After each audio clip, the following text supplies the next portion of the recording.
For the repair of the Graviner Mk oil mist detector PCBs, the following procedures were necessary: replacement of various electronic components and general cleanup of the units.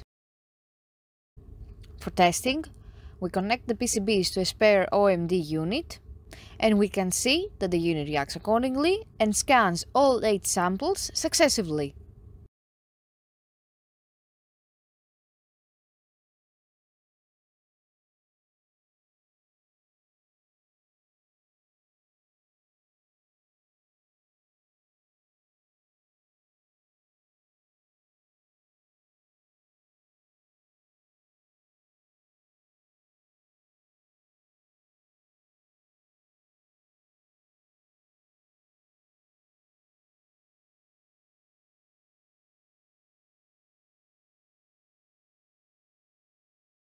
It is now clear that the PCBs are working successfully and are ready to be delivered to the customer.